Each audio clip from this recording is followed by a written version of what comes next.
भूली परमपिता परमात्मा सतगुरु बंदी छोर कबीर साहब की जय। पूजनीय गुरुदेव महाराज जी की जय। प्रिय बंधुओं, धर्म प्रेमी सज्जनों, आज हम इस सत्संग में सतगुरु कबीर साहब के प्रकट्य के विषय में पर्दाफाश करेंगे कि सतगुरु कबीर साहब का कैसे प्रकट हुए, सतगुरु कबीर साहब इस धराधाम पर कैसे आए और क्यों आए। तो बंधुओं, सतगुरु कबीर साहब के महाबीजक ग्रंथ साखी और भजनावली के माध्यम से प्रमाण देकर बताएंगे कि परमात्मा सतगुरु बंदी छोर कबीर साहब इस धराधाम पर कैसे प्रकट हुए।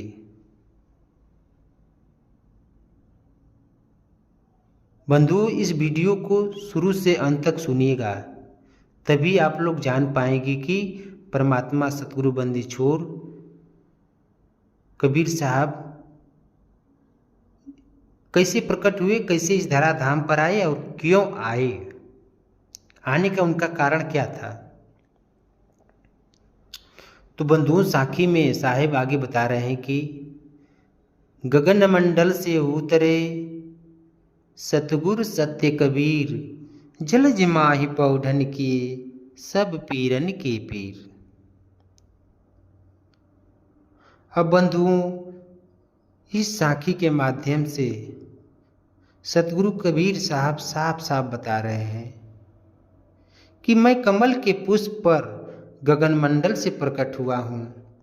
मैं सबका दुख दूर करने के लिए इस धरती पर आया हूँ, अर्थात मैं ही परमात्मा हूँ। बंधुओं, जब यह घटना घटी, जब सतगुरु कबीर साहब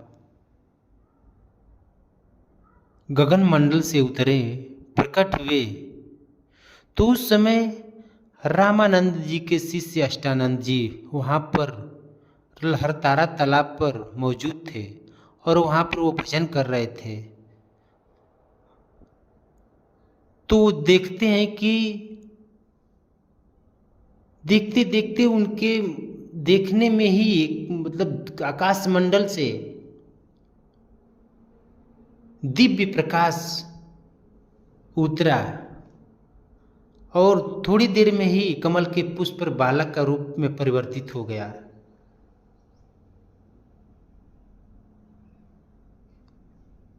प्रकाश इतनी तेज था कि उनकी आंखें चकाचौंध हो गई और कुछ देर के लिए उनकी आंखें मुद गई। जब आंखें खुली तो देखे कि कमल के पुष्प पर एक बालक लेटा हुआ है। तो यह चमत्कार देख करके उन्होंने सोचा कि कोई महापुरुष का अवतार हुआ है, कोई महापुरुष प्रकट हुआ है इस लोक कल्याण के लिए। तो बंधुओं, अष्टानंद जी ने ये सब घटना को उनके समझ में नहीं आया, तो इसे स्पष्ट करने के लिए अपने गुरु रामानंद जी के पास गए और सारी वृतांत सुनाए कि गुरुदेव, आकाश मंडल से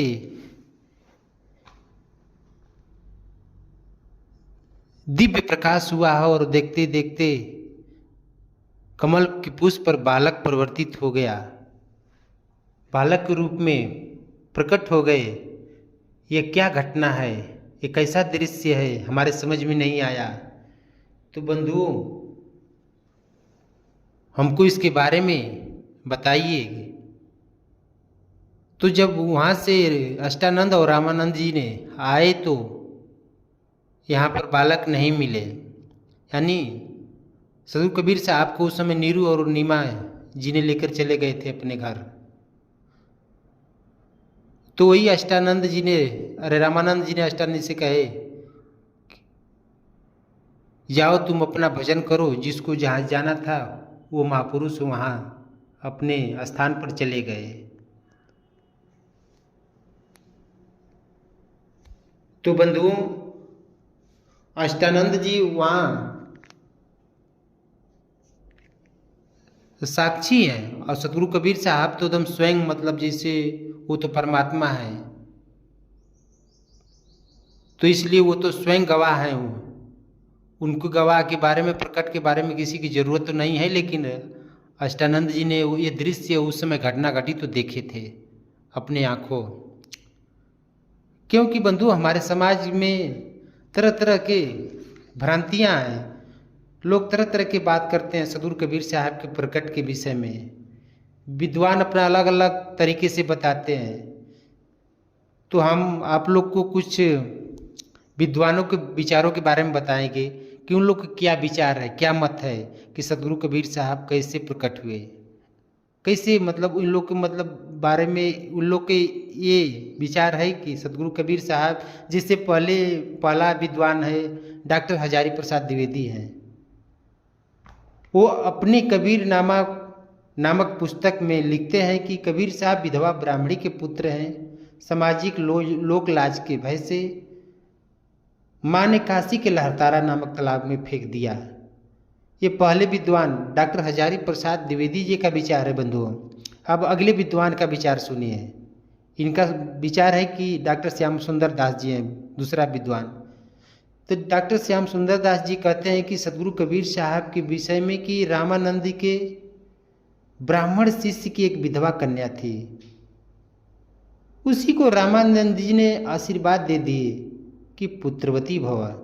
तब उस कन्या से एक बालक का जन्म हुआ, मगर उस कन्या ने उस बालक को लोक लाज के कारण लहरतारा नामक तालाब के किनारे डाल दिया। वही बालक का नाम सदगुरु कबीर साहब है। अब तीसरे विद्वान का विचार सुनिए बंधुओं। तीसरे विद्वान का नाम है महर्षि दयानंद सरस्वती। अब महर्षि दयानंद सरस्वती जी का कहना है कि सदगुरु कबीर साहब को एक गली में सड़क के किनारे फूल एक टोकरी में विक्रम संवत 1455 ज्येष्ठ शुक्ल पूर्णिमा को एक बालक मिला, जो कि आगे चलकर कबीर नाम से जाना जाने लगा। अब बंधु, यहाँ पर विचार करिए कि एक बालक का 3 तरह से जन्म लोग बता रहे हैं। यहाँ 3 विद्वानों का 3 विचार है, तो 3 विचार है तो 3 बालक होना चाहिए। और एक चीज़ और है बंधुओं कि जैसे अगर किसी का जन्म होता है तो एक तरह से होता है, एक जन्म में तो एक ही तरह से होता है, 3 तरह से तो होता नहीं है। इसलिए बंधुओं, इन लोग तीनों विद्वानों की जो विचार है, जो इन लोग का अनुभव है, ये सब झूठ है, ये कपोल है, ये मनगढ़ंत है।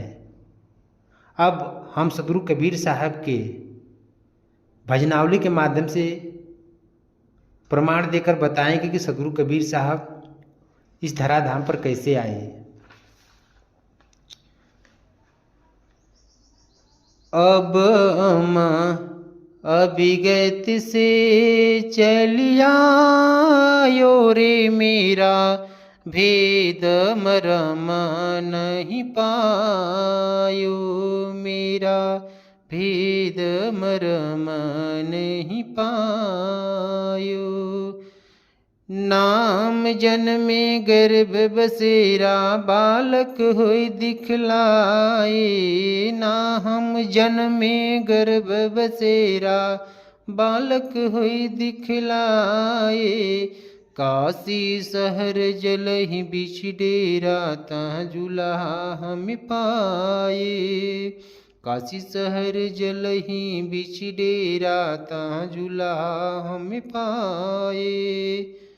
हते विदेह देह धर आए, काया कबीर कहाए।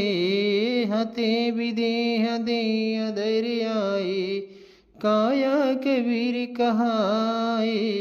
संत हित निज के कारण, रामानंद गुरु पाए।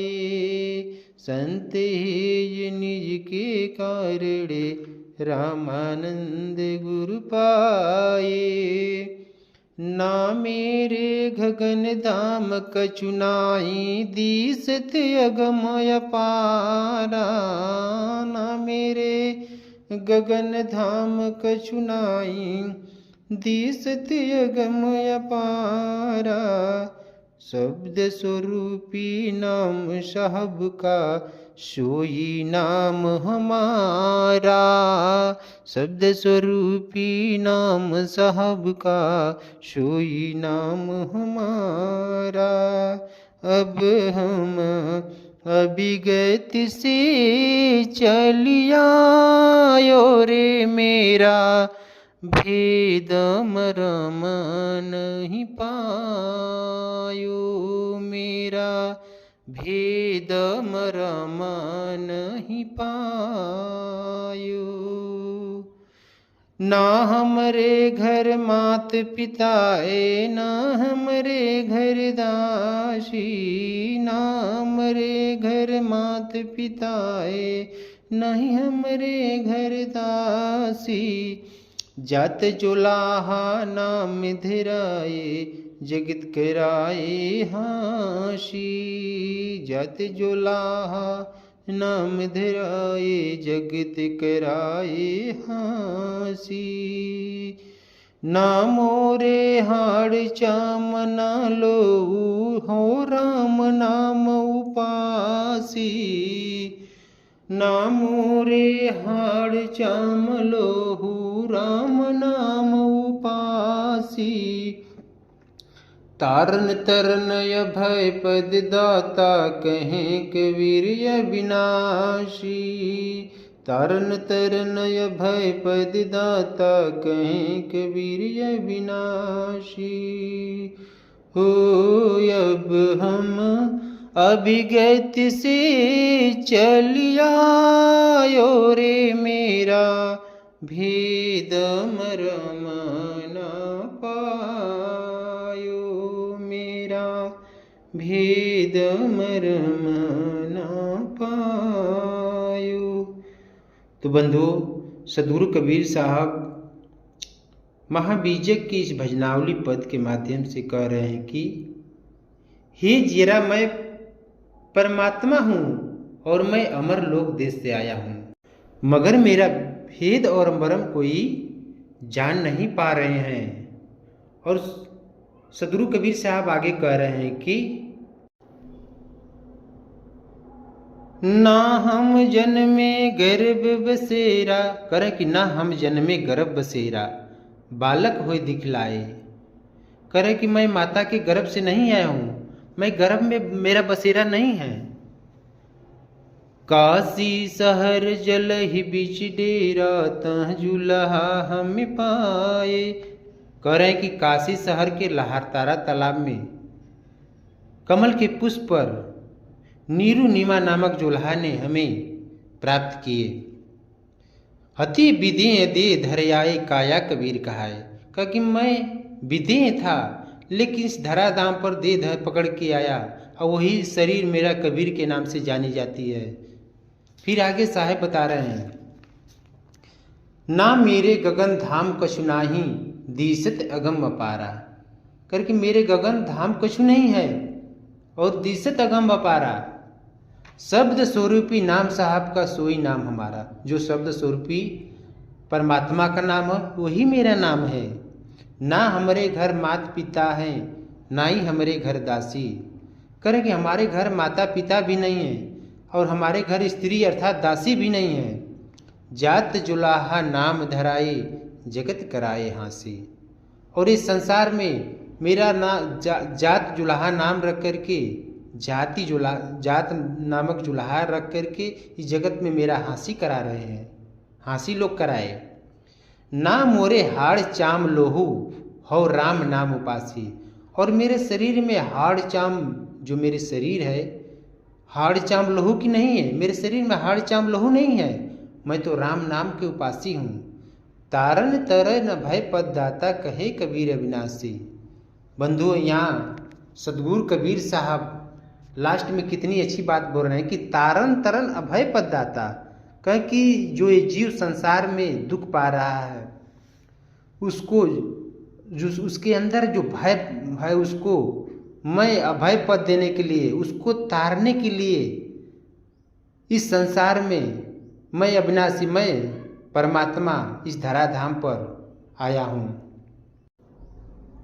और अविनाशी सार शब्द सत्पुरुष परमात्मा भी मैं ही हूँ। अब देखिए बंधुओं, सतगुरु कबीर साहब साखी में फिर आगे बता रहे हैं कि सतयुग में सत सुकृत कहाए, त्रेता नाम मुनिंद्र मेरा, द्वापर में करुणामय कहाए, कलयुग नाम कबीर धराए। यहाँ पर देखिए कि सतगुरु कबीर साहब चारों युग में अपने नामों को प्रमाण सहित दर्शा रहे हैं, बता रहे हैं कि वो जैसे जैसे जिस जिस युग में आए वैसे वैसे बता रहे हैं कि सतयुग में सत सुकृत नाम से आए, त्रेता में मुनिंद्र नाम से आए हैं, द्वापर में करुणामय नाम से आए हैं और कलयुग में कबीर नाम से प्रकट हुए हैं। अब बंधुओं कितनी अच्छी बात साहब बता रहे हैं कि हर युगों में जैसे जैसे आए वैसे वैसे बता दे रहे हैं कि मैं इस युग में इस नाम से आया, और लास्ट में वही कह रहे हैं कि मैं कलयुग में कबीर के नाम से प्रकट हुआ लहरतारा तालाब में। फिर बंधुओं साहिब साखी के माध्यम से आगे बता रहे हैं कि अमर लोक से हम चले आए, आए जगत मंझारा हो, सही छाप परवाना लाए, समरथ के कड़िहारा हो। जीव दुखित देखा भव सागर, ता कारण पगुधारा हो, काशी नगर थाना रोपा, जम्बू दीप मंझारा हो। हम हैं सत्यलोक के वासी, दास कहाए प्रकट भय काशी। देखिए यहाँ साहब की कितनी अच्छी साखी बता रहे हैं अपने प्रमाण देकर कि हम हैं सत्यलोक के वासी, दास कहाए प्रकट भय काशी। कह रहे कि हम उस सत्यलोक के वासी हैं और दास कहाए, मतलब लोग कहते हैं कि कबीर दास, मतलब साहेब को दास लगा कहते हैं, वही कहे कि दास कहाए प्रकट भय काशी। धरी दे भव सागर आए, धर्मदास तुम्हें नाम सुनाए, कलयुग में काशी चले आए, तब हमरे तुम दर्शन पाए, तब हम नाम कबीर धराए, काल देख तब रह मुरझाए। फिर आगे साहब बोले हैं कि दे नहीं पर दर्शे देही, जग न चिन्हे पुरुष विदेही, ना बाप न मात जाए, अवगत से हम चली आए।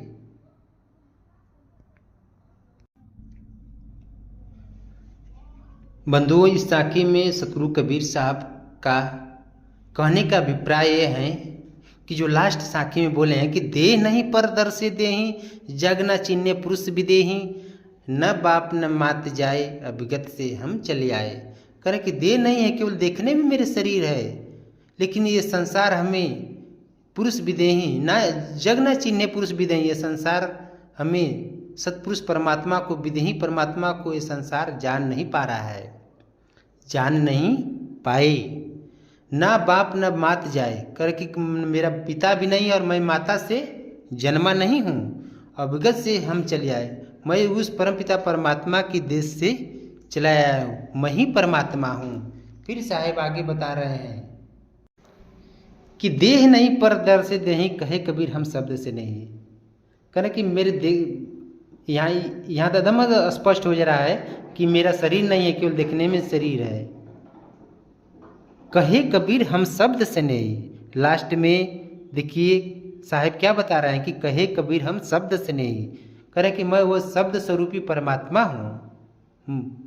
फिर आगे बंधुओं अब हम आगे आप लोग को बताएंगे कि सतगुरु कबीर साहब किस समय प्रकट हुए। तो बंधुओं सतगुरु कबीर साहब 1398 ईस्वी में काशी के लहरतारा नामक तालाब में कमल के पुष्प पर प्रकट हुए थे और उनको नीरू नीमा नामक दंपति जुलाहे ने प्राप्त किए थे। बंधुओं जब नीरू ने नीमा का गौना करा के अपने घर लौट रहे थे, उस समय की यह घटना है।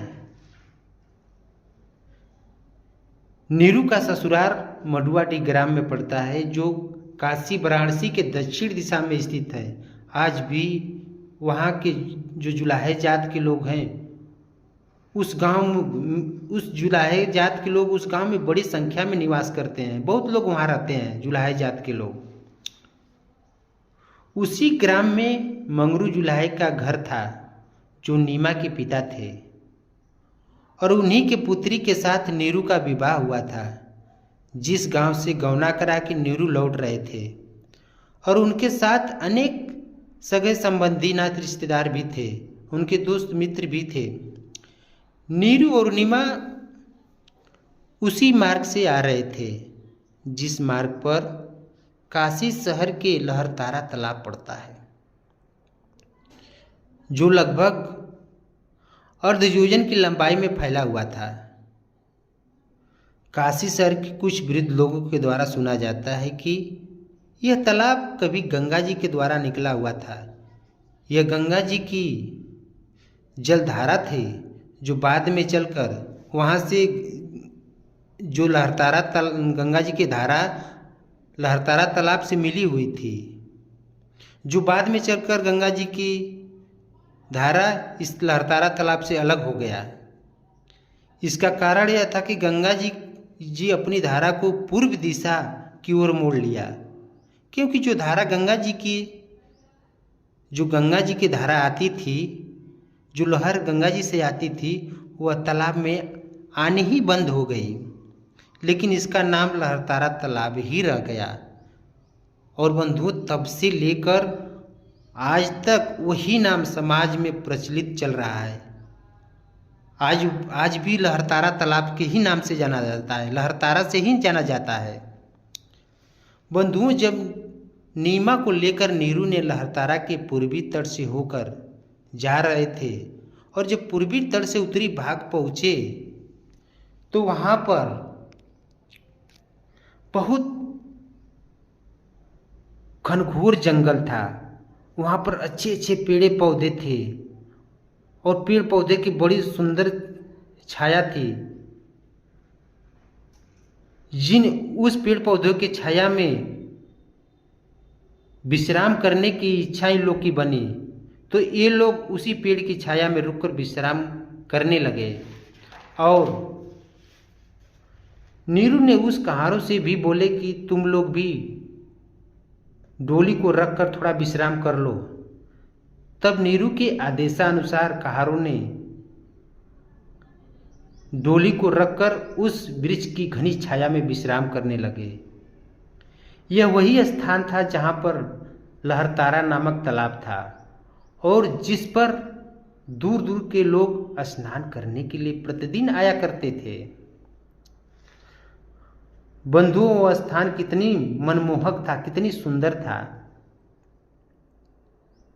उसी स्थान पर अनेक प्रकार के पशु पक्षी का भी चहल पहल बसेरा रहता था। अनेक प्रकार के जंगली पशु वृक्षों की घनघोर छाया में बैठकर आनंद लेते थे। बंधुओं, यह उस समय की वर्णन है जिस समय ज्येष्ठ मास की अपराह्न बेला थी। आसपास के वृक्षों के भूमि पर रहने वाले प्राणी गर्मी एवं भयानक वायु के प्रकोपों से भय से अपने अपने स्थानों पर शांत भाव से बैठे हुए थे। यह सब देखकर नीरू आश्चर्यचकित हो गए, और अचानक नीरू की दृष्टि सरोवर की ओर गई। तब उनको ध्यान आया कि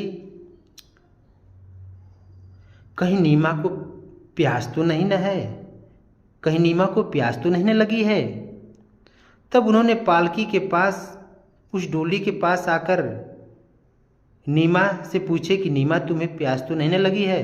तब नीमा पति की बात को सुनकर कहा, हाँ स्वामी, मुझे प्यास लगी है, मुझे पानी पिला दीजिए।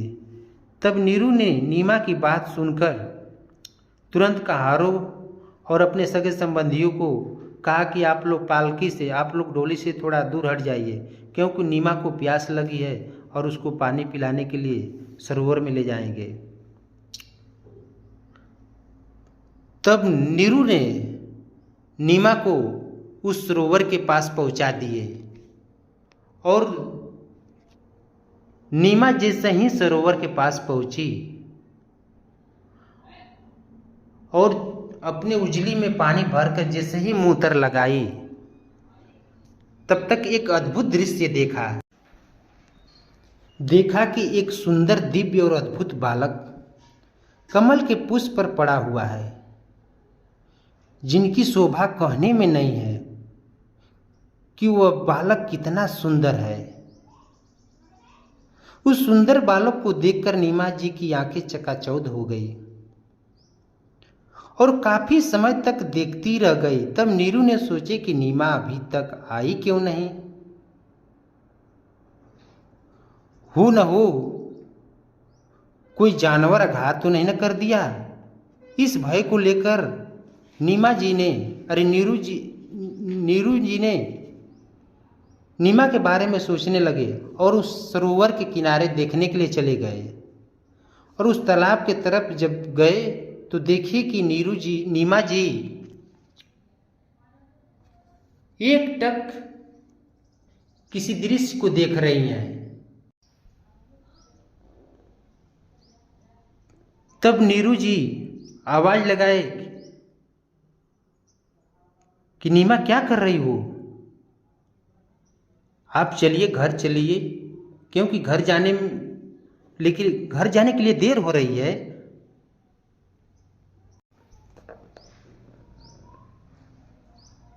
तब नीमा जी ने कहा कि देखिए ना जी कि वह बालक रूप और शोभा में कितना सुंदर है, जिनके सौंदर्य का वर्णन कहने में नहीं है कि कितना सुंदर है। परमात्मा के रूप और सुंदर कला को देखकर दोनों लोग नीरू और नीमा मुग्ध हो गए, क्योंकि सदगुरु कबीर साहब की सुंदरता की कला का अंत नहीं था। उनकी शोभा अनंत थी, उनकी सुंदरता अनंत थी, जो कि इस मुख से वर्णन नहीं किया जा सकता है। बंधु, उस समय की वह दृश्य थी परमात्मा की। नीरू नीमा मुग्ध होकर उस सुंदर मनमोहक छवि को देखकर